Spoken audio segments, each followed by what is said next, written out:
Hey, this is Dave, the old man on a bike, speaking to you from Quebec Province in Canada.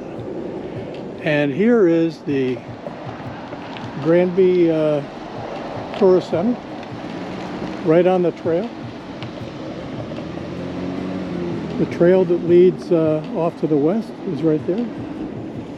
And I'm going to be taking a trail out to the east to Yamaska National Park. Got the bike all decked out, and hopefully we're going to do 4 days worth of camping and riding all over this beautiful area. So, without further ado, I'm going to get on this bike and get traveling. Cheers. This trail is unique. So I'm on the cycling portion.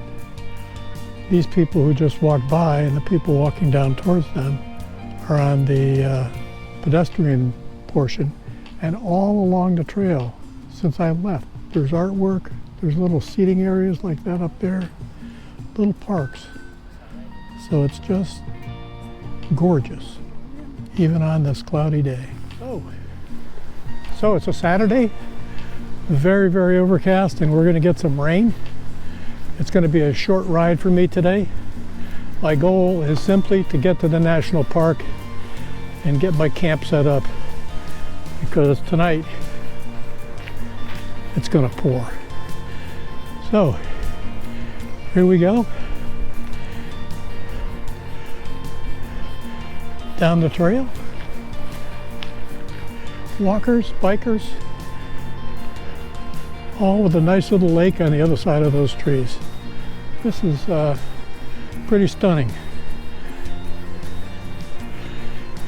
And I'm so enamored with it, I'm tempted to stop at every piece of art and every little mini park that's out there, but I can't do it. I'd never get this short ride done.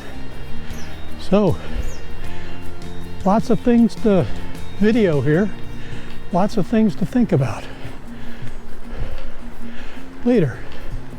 Well, just my luck. It's starting to sprinkle a little bit, and there's some real ugly clouds over where I'm going. So I'm actually taking a more direct route to the national park than I had planned. And my goal is to get there so I can get my camp set up before the sky completely opens up. And we'll see how that works out. Cheers. All right, I pulled over to the side of the road. Fields of corn on one side. Signs all in French here for me to practice with.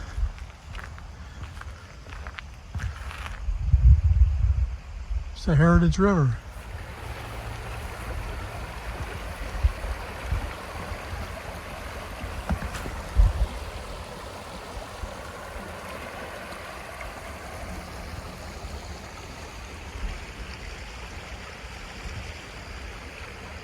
Hey, well, the rain came and the rain left, and I took my rain jacket off because I was getting wet from sweat rather than water. So here I am by the river, and we've got just a little ways to go before we get to the national park, and hopefully they'll have a campsite for me to stay in.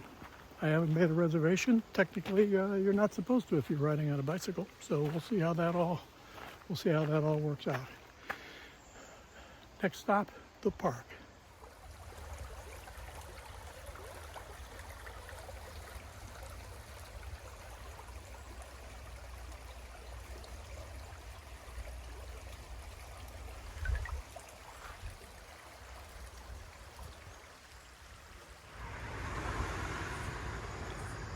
Here we go. The picnic area and the beach. Lots of people out on an overcast and sprinkly Saturday.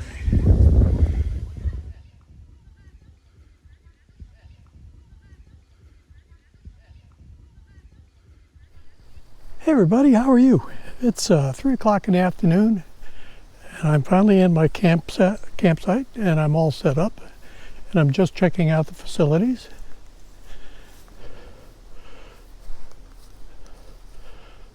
So we have shower facilities, bathroom facilities,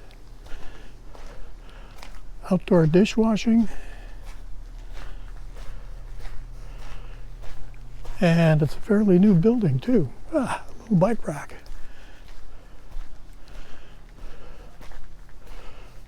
All right, not sure I'm going to walk in here with non-potable water. That's a problem.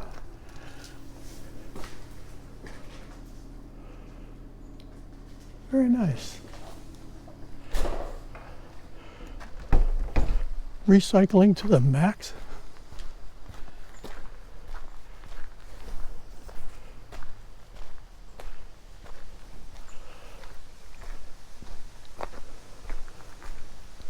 And now let's go down and see my campsite.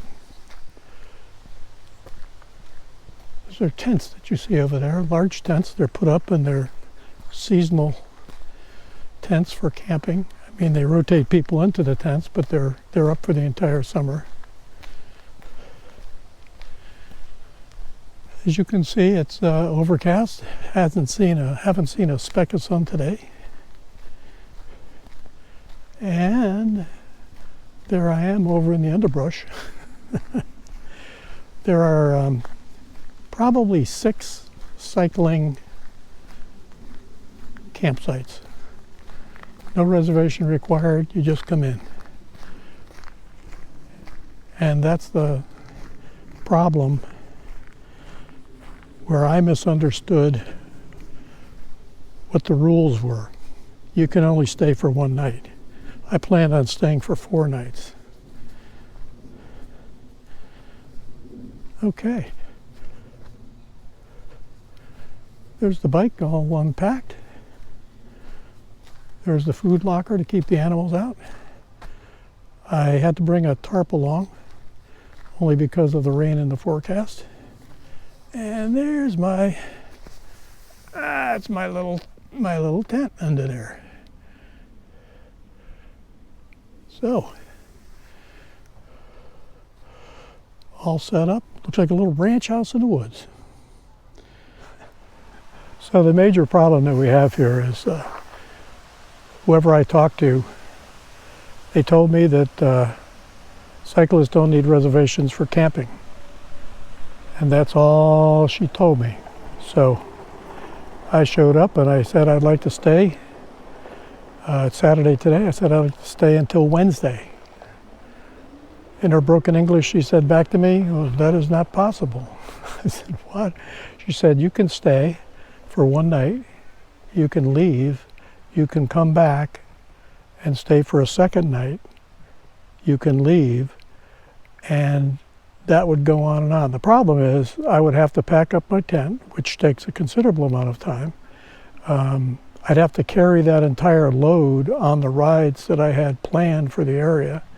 And many of the rides that I had planned for the area take me up some high hills and steep mountains even. And so it was not, it's not going to work.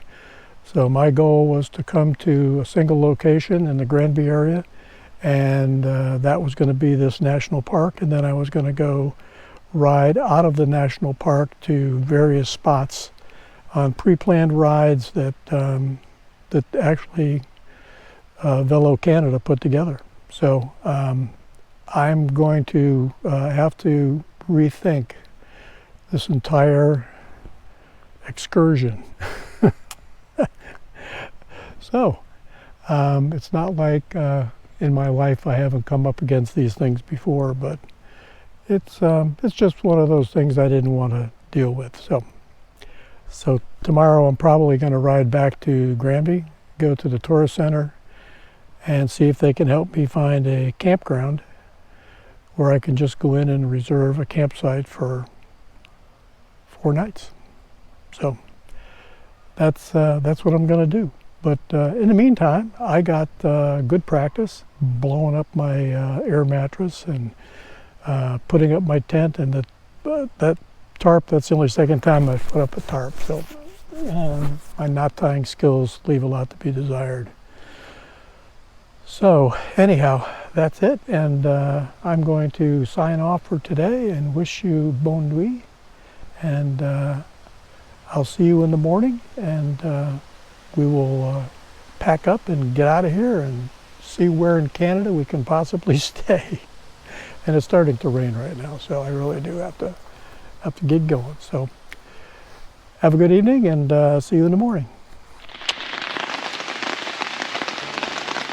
So if you've ever wondered what it's like to be lying in a tent that's about the size of a Volkswagen Beetle, looking up at the roof of the tent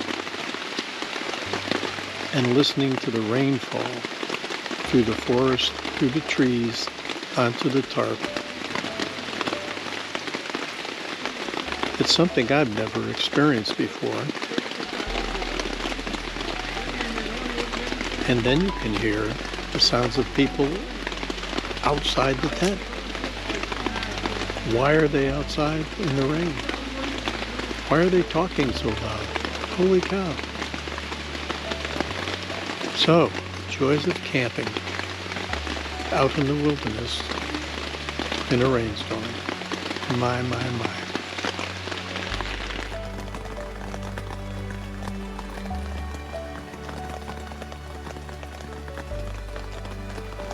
Imagine my surprise when I saw my leg moving by itself. Look at that.